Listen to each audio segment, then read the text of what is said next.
Grace has some really interesting park secrets to share with everyone. I think you might know some of them already, but I think she'll give you some interesting and new information. So Grace, I'm going to keep my picture live because we might have a little bit of back and forth on this one. Yeah.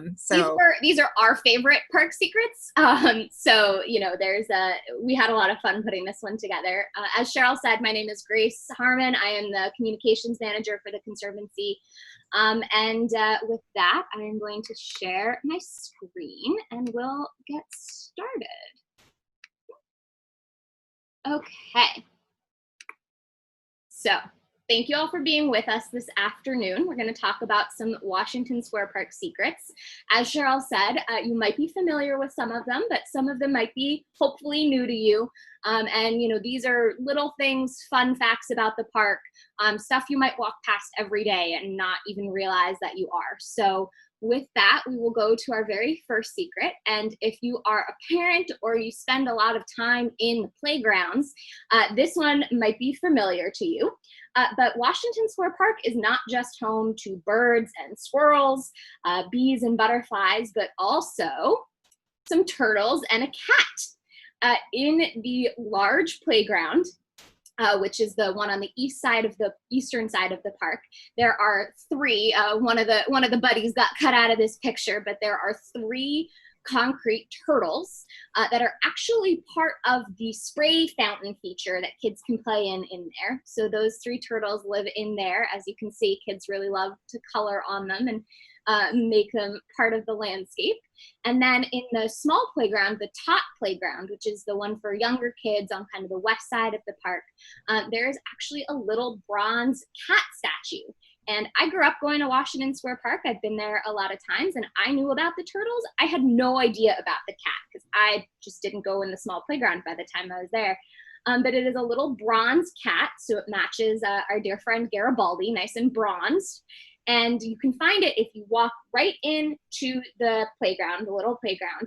To your right-hand side, it's just down on the ground next to one of the benches. Very cute little kitty.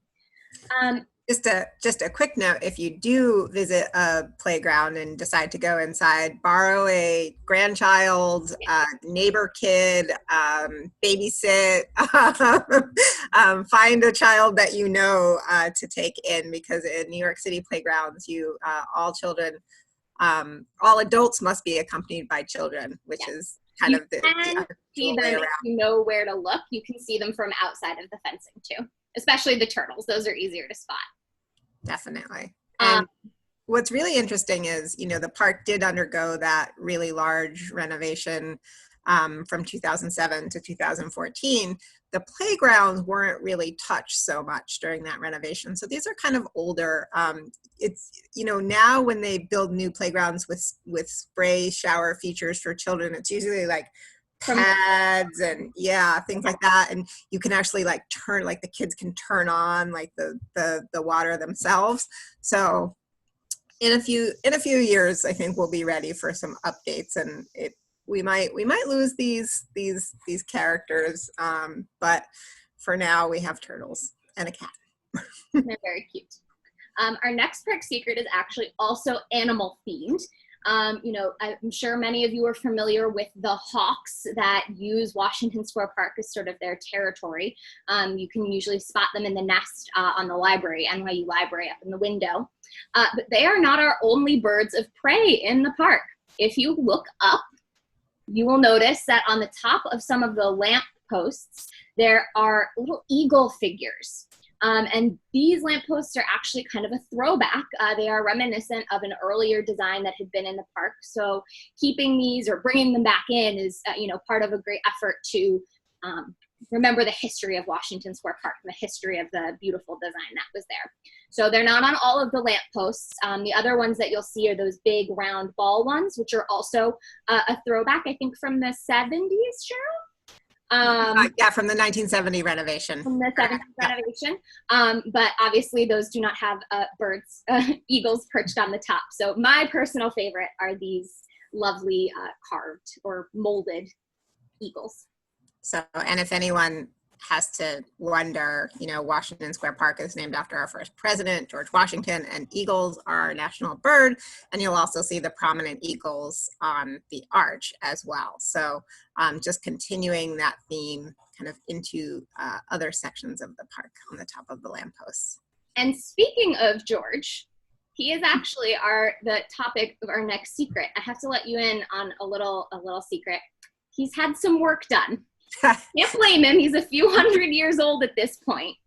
But if you look closely, so this is the statue of Washington that is on the west side of the arch.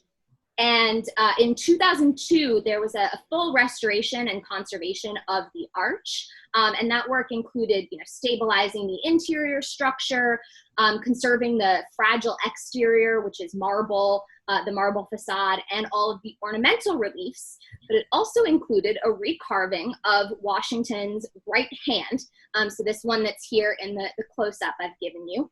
And that hand had been in disrepair for kind of a while. There had been a few hasty attempts at repairing it, but not a real good effort. And so they undertook that and fixed him up. So his hand is no longer showing his age, although you may also notice that it looks a little bit different from the rest of the statue, and that is because it is carved from a different stone. These statues are carved out of Dover marble, which is different from the arch itself. That is carved from Tuckahoe marble, but Tuckahoe marble is actually not great for this kind of delicate carving. It's very crystalline. It's sparkly, which is beautiful, but it's crumbly, and it makes this kind of detail work very difficult. So the statues are Dover marble, and this hand is a different kind as well. A fun fact that you may know if you were in our arch, Cheryl's arch lecture a few weeks back, but the arch itself was completed in 1895, but the statues of George Washington, this one on the eastern pedestal, as well as the one on the west pedestal, they weren't completed until 1916 for the one on the east, and 1918 for this guy here, and that was due to a lack of funds. This was an expensive project. They needed a little more time to save up for our next endeavor. So I think the hand is very noticeable, and it was an earlier renovation that this different marble was placed. So I don't think it was as good as a job as they did in the 2000 to 2002 renovation of the arch itself.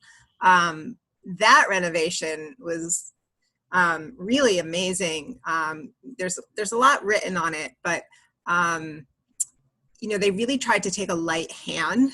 So if there was wear or there was change to the monument at any time, they tried to take that into consideration, particularly on the George statues. And so I think you can still, it's not perfect. You can see that there's wear over time, but the main goal was to make sure that Washington read as Washington. So some of the changes and damage over time, he didn't quite look like George Washington so much. So we all change as we age. Everyone gets a little help. So, a lot of people call this statue Washington as president or Washington as a statesman, but his real name is George Washington, accompanied by wisdom and justice, which I always have to look up. I just read that right now. There's another secret for you. I can never remember the names of the statue. Well, I've also heard it referred to as Washington at peace. Yes. So there are a lot of different names. It can get a little confusing. But this is him. The idea is this is Washington in peacetime. It's not Washington the general, right? That's the east side is Washington as Washington at war. General. He's got the big hat and the whole outfit. Right. Here he's leaning on a lectern. He's sort of in his professorial-ish. And we have a question from one of our greeter guides, actually, that is Pat DeMarco. You might know this question the answer better than me, actually. The question is, were his thighs really modeled on Charles Atlas? I don't know the answer. We'll need to, I think, consult Emily Fulp, who is our art historian, board member / author. Fascinating. What a claim to fame. Yeah. My thighs were. I'm not sure. I don't know the answer to that, Pat. Sorry. But so from our dear friend George Washington, we will move around to the side of the arch, again, the west side of the arch. And some of you may have noticed this little, I sometimes call it the Hobbit Door. It's this little door in the west side of the arch. It faces fully west. And I've heard a lot of different theories on why the door is so small. It's kind of hard to see in perspective, but I am 5'1", and I kind of stoop a little. I mean, I'm not coming close to hitting it, but it certainly feels lower than a normal doorway.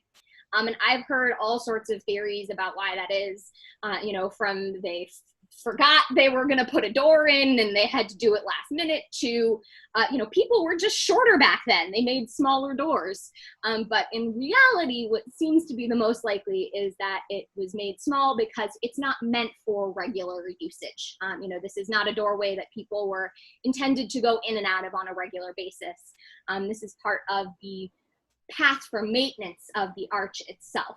And so if you go inside this little Hobbit door and open it up, there is a very steep, very narrow, spiraling staircase which has 102 stairs that go up to the tippy top of the arch. And if you look on the right side here, where that curved brick is, that is actually something called Gustavino tile. It's that curved brick, and if you've ever been to Bethesda Terrace in Central Park, or the Oyster Bar in Grand Central, where you can go shout in a corner or speak softly into a corner and it bounces across and they can hear you on the other side. That's also Gustavino tile. And so that was actually introduced in the States in 1885 by architect and builder Raphael Guastavino. Nice to give your name to things. And it was actually patented in the United States by Guastavino in 1892, the same year that construction began on the arch. Oh, sorry, this is a little confusing. Construction began in 1890, finished in 1892, and then was like, they actually did like the ceremony in 1895. Sorry, those dates are crazy. Yeah, but so I didn't know that he got the patent in the same year that this was finished. Yes. But curved bricks, I mean, that is really cool. A lot of times when you see Guastavino tile like around the city, it's like very like fancy. So this is very utilitarian looking, but still,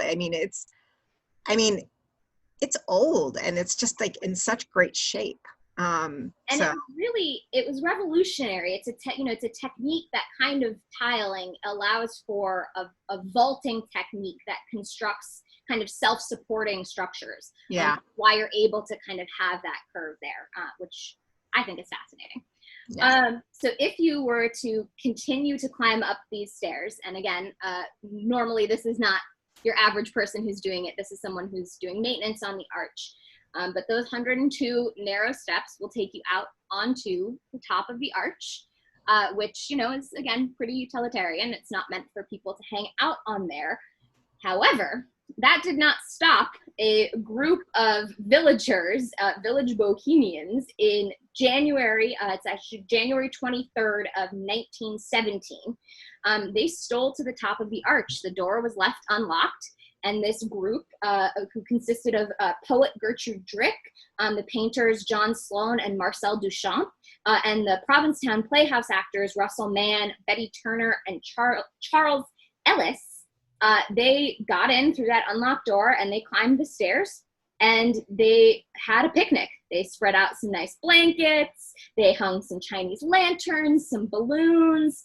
They sipped tea. They shot off cap pistols, which was probably a little startling for anyone who wasn't expecting that. And they chit-chatted and conversed about the issues of the day until dawn, when then they declared a free and independent Republic of Washington Square. And while that may not have any legal standing, I think anyone who hangs out in Greenwich Village can understand why it still feels like it's a free and independent republic down there. But actually, one of the attendees at this party, our dear friend John Sloan, memorialized it with this beautiful etching called the Arch Conspirators, which is how we refer to this group of people. And you can see there they've got their balloons tied in, there's some blankets, they are drinking things out of bottles in this photo, or in this image, and I'm not sure tea came in bottles, but we'll give it to them. And as you can see there, the view is out over Fifth Avenue, not of the park in this shot. I hate to think of how many park regulations are being broken in this etching. But so many. It's 1917, so we don't have to worry about it. Modern day. I will tell you now, the door is locked. Don't bother going to try and replicate these arch conspirators.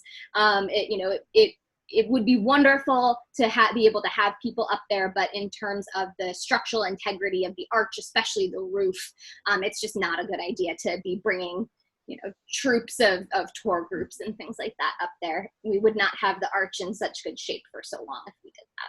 So I got to go up actually with one of the park's architects who was repairing the roof, which always seems to be in some kind of disrepair, checking the work that was done. So yeah, that is, I mean, it's kind of like, I don't think anyone wants to talk about this secret, but the roof is not too great on the arch. It might be beautiful, but think about it. In disrepair. Flat roof in New York City. I mean, you're gonna have problems with weather and rain. Yeah. So it is. They didn't, they weren't thinking about that necessarily back when the arch was being built. Yeah. So from here, we will go to another structure in the park that you are probably also familiar with. It is our park house. So the park house is sort of the office space in the park. It's right by the large dog run, and it's where the Parks Enforcement Patrol office is, where the park office is for the park managers. You may not know, but the Washington Square Park is sort of the hub for District 1 of the parks. So the managers for District 1 work out of this building. It also has our bathrooms, which are wonderful. Love having public bathrooms. It is a LEED Platinum certified building. It's, built with all sorts of cool stuff like solar panels. It has a ground source heat pump system, and it was built with no or low VOC building materials. The stone itself is locally sourced, and the wood is all reclaimed wood. And the building itself actually uses 55% less energy than a building of a comparable size with a standard, system put in place. And it was designed that, like, even on some of the, like, all right, maybe the coldest day it gets a little cold in there, and the hottest day it gets a little warm in there, but it's generally most of the time. Yeah, it's pretty comfortable, like 70 degrees in that building. Like, it's pretty amazing, that geothermal heat. It's cool stuff. And it was designed by BKSK Architects, which is, of course, why it's such a gorgeous design. The building itself isn't just functional. It really flows nicely along the path. And but while I go on and on about this building, the building itself is not really our secret. The reason, the secret is why the building is built where it is. Now, there have been 3 different buildings in the same spot over the course of the life cycle of Washington Square Park. But this building was built here because of what is underneath it. The pumps for the fountain. So that big, beautiful fountain in the middle of Washington Square Park has a massive plumbing system, which you can see here. And it is mostly the original plumbing system. I mean, obviously it's been upgraded for modern technology. You can see the panel there on the left-hand side, and things of that nature. But it's the original plumbing for that fountain. And so during the most recent renovation, which is when the park house was built, it was a matter of, do we figure out a way to move all of this plumbing somewhere else, or just build the park house here? It's made much more sense to build the park house where it is over the existing plumbing. This is only taking these pictures is only the second time I've ever actually seen the plumbing. It lives behind a locked door. And the maintenance crew is really the only ones that can get in there, as well as the New York City Parks Department's plumbers. They are the ones that come in and turn the fountain on and off for the season, which is, a pretty big deal. It takes a lot of work. You have to make sure that it's properly drained and all of that. You don't think about your pipes freezing in your house. You definitely don't want your pipes freezing under your park. It would be a big problem to go in and fix. So they do that very carefully. But our maintenance team, especially the caretaker for the park, Donald, he can go in and just shut off the water for when he has to do, cleaning, maintenance, things like that. We pressure wash the fountain. How frequently? Remind me, Cheryl. Well, if staffing is good and where it should be like every week to like two times a month. Yeah. It has gone longer. We don't like it to go that long, but yeah. Ideal would be twice a month. Yes. But it's very cool when you pressure wash it. But these are the pumps and the whole fountain system. So why the park building is where it is. And Grace, I'd just like to add that also during the most recent renovation, all the pipes underneath from like the fountain itself to this pump house had to be replaced. So that piping system was completely redone, which was a huge job and part of the large cost of the total renovation. So from here we go outside of the park house, and if you are standing facing the arch with the park house to your left, you may notice this lovely expanse of kind of sandy dirt. And if you are not familiar with the game of petanque, you may not know what it is. It is a petanque court. It is not a bocce court. It is not an unfenced dog run. It is not a bit of the lawn that has died. This is a deliberate piece that has been put into the park for people who enjoy playing petanque. And petanque is not bocce. Bocce is basically the Italian version. Petanque is essentially the French version. There are some differences in how you actually play the game. In bocce, you sort of roll it. It's more like bowling. You take a few steps before, and petanque is more a throwing game. But what's really cool about this is it's part of older park designs. You can see here this photo from the 90s, which, by the way, is the Washington Square Park I remember from my childhood. Significantly less green. But down at the bottom, I'm pointing at my screen as if you can see me. At the bottom there, kind of in the center, you can see that sandy looking rectangle, and that is the first petanque court. Personally, I think this one is much nicer. Looks green and lush and beautiful. But yes, so if you ever feel like playing a game of petanque, or I think you can play bocce there. I don't think anyone will dissuade you from doing so. But there are great groups that go there and show up and play. And from here, we're going to talk about a dear friend to some, Robert Moses. Now, this is usually a name that's kind of a four-letter word when you're talking about Washington Square Park.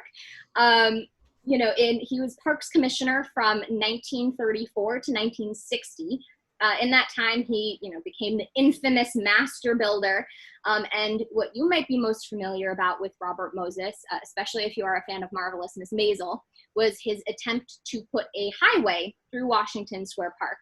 Now, there was already a roadbed there, originally carriage, a carriage road, but he really wanted to turn it into a highway and connect Fifth Avenue down through the park. Now, luckily, that did not happen. We are very glad about that. But we do have some things to say thank you to Robert Moses for. Two of the most iconic parts of Washington Square Park are thanks to him. The chess tables. Moses put those chess tables in Chess Plaza. That is, when you ask people what you think of when you think of Washington Square Park, a lot of them answer chess. That is always a busy corner. That would be the southwest corner of the park. There are a number of tables there. They're pretty much rain or shine. There are always people playing. I have seen people playing in a snowstorm before, which is just nuts to me. That is some dedication, but it is because of Moses that we have those there. And the other piece. Although, Grace, before you jump to that, sorry. I also think that it's not a secret that a lot of them are hustlers. So they're actually going to charge you when you sit down to play a game. Now, what you should know is that anyone can use those tables. You do not need to, although the hustlers get there pretty early to stake out their spot. So. Yeah. And they really know what they are doing. Do not get bought in. They are very good at their Yes. game. So. Yes. Yeah. Sorry to interrupt. You can move on. And yes, our very final secret is Robert Moses actually put the steps in the fountain. There are 4 concrete steps that go down into the fountain, and he put them there so that it would become a wading pool for children instead of just an ornamental fountain. And while today we would consider the fountain to be a display fountain, we don't actively encourage people to go hop in there. It's New York City. Tradition is always going to win out. And on any day, if it's even a little bit hot, if the fountain is on, you're going to find kids splashing around in there, adults. I have a very vivid memory of watching a full-grown man swimming in the fountain. But you can see here, this photo is actually from 1935.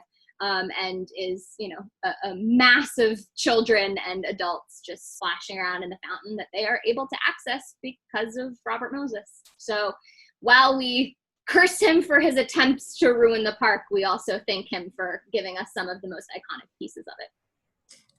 And I'm just gonna ask first. We have a couple of questions, but I'm gonna ask my first question, which, Grace, I know you know the answer to because everyone always asks: Is the fountain chlorinated? It is not. So there is no chlorine in the fountain. It is something. Is it bromine or? Yes. Okay. Bromine. I always want to say bromide and then stop myself and say bromine. I don't actually know what the difference is between those two things. But it is a gentler kind of chemical. That's why you don't get that like chlorine smell when you walk past. But that is why, we don't actively encourage people to go in there. You should shower after being in there. And we, dogs and animals of that, things like that are not supposed to be in the fountain. But I have seen them. So if you do decide to stick your feet in or wade, just wash. Yeah. I feel like that's good advice for any public probably water feature that you're going into. I would shower after going to a public pool. Yeah. Shower after. All right, so we're at a minute and we have 2 questions. There's a minute to the top of the hour. We can do it. The first question is from Sue, and she asked, didn't the devil beckon all from the top of the arch during some of the Halloween parades? I don't know this one. Do you? No. Okay, so we can ask folks we know who are involved in some of the first Halloween parades just to see if we can get the answer. But we do know that when New York University held its graduation in the park for so many years, there was a brass band that used to play from the top of the arch. So, the NYU brass, whatever, that would be featured at graduation played up there. And we'll follow up with some people who might know about the early Halloween parades that went from West Beth to the park. So, we have a question from Maddie who asked if we were able to remove the graffiti on the northern pedestal of the arch. So the Parks Department, the team that comes in to help, particularly when there is graffiti on monuments, is the Arts and Antiquity group. They have been at any new graffiti. Now, what happens with that, Grace mentioned that that the Tuckahoe marble is very crystalline, meaning the pores of the marble is wide, right?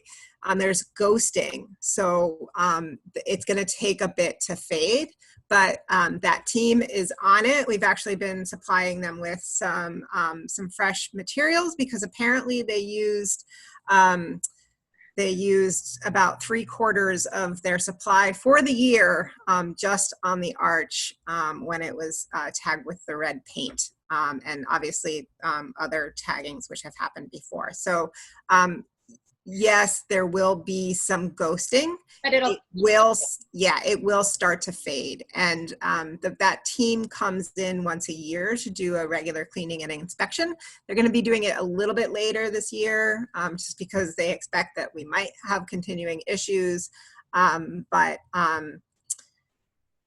So just, I know it's hard to see, but just, stay tuned because it'll fade. It will fade. I was there yesterday, and it is significantly less. Yeah, it is a little bit noticeable if you're really looking for it, but if I wasn't looking for it, I don't think I would have noticed. And remember what the arch was like in the 70s and 80s. It's covered in graffiti, and you don't see any trace of that now. So yeah. Time heals. Time and the attention of the Arts and Antiquities team, which we are so grateful for. So they are a wonderful, wonderful bunch, really hardworking. And so if you ever see them out there, give them a thank you. They appreciate it.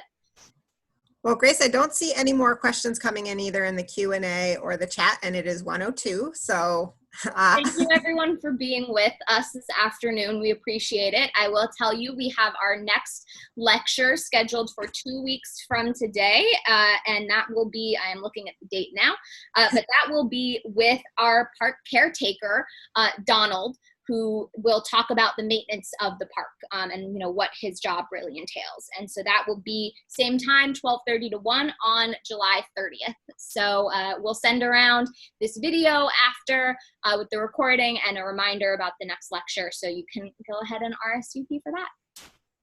Great, thank you so much. And Grace, you'll be interviewing him, correct? Yes, yeah, I'm gonna actually go to the park and hang out socially distanced 6 feet away and ask him some questions. So it'll be a great night. Donald is a wonderful man, works really hard and really loves Washington Square Park. So I think it's gonna be an interesting conversation. He's also one of the first folks that the Washington Square Park Conservancy hired way back in, I think it was 2014, as one of our first seasonal maintenance crews. So he's been there for a while. He's been, with us for a while. So I'm super excited. Yeah. All right. Thank you, everyone.